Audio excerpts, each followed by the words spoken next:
जूही जी, नहीं बस। राधे राधे महाराज जी, आपके चरणों में कोटि कोटि प्रणाम।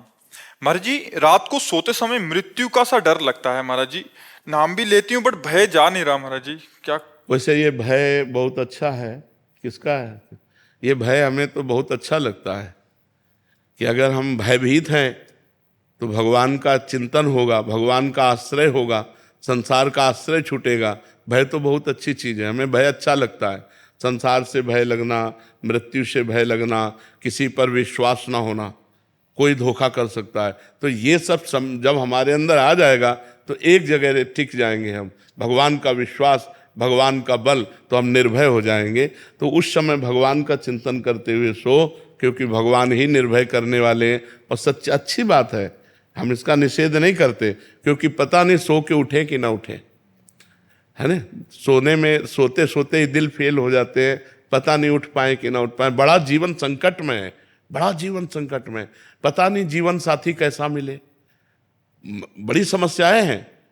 मान लो जिस जीवन साथी को हमने अपना प्राण प्रिय माना, वही जीवन साथी हमारे साथ धोखा कर जाए, कब कहाँ क्या हो जाए क्या भरोसा।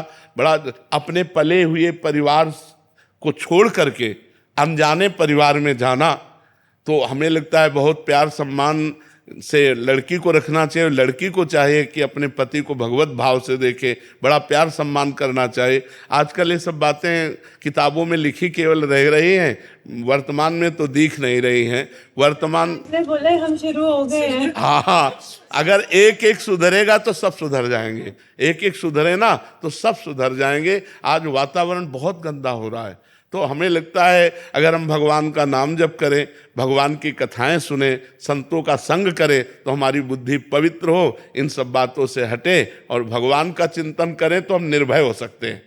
भगवान के चिंतन से निर्भय हो सकते हैं, दूसरा कोई ऐसा नहीं जो हमें निर्भय कर सके।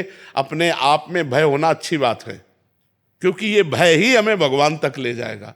जो सभीत आवा सरनाई, रखियो ताई प्राण की नाई। भगवान कहते हैं जो भयभीत होकर मेरी शरण में आ गया, उसे मैं प्राणों से भी अधिक प्यार करूंगा।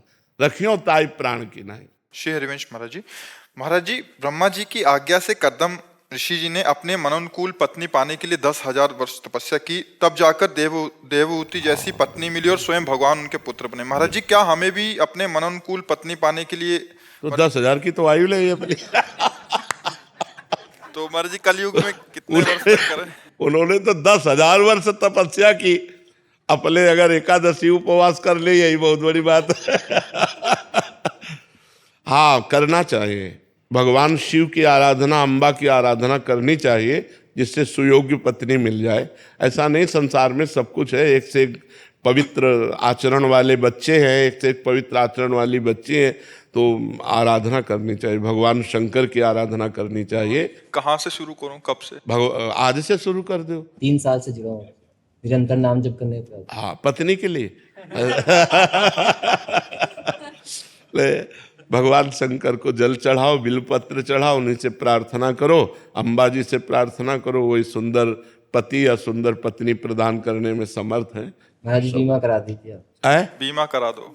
अब वो तो फिर ये चाहते नहीं होती, उसमें तो जब समर्पित हो गए तो अब जोई जोई प्यारो करे सोई मोहे।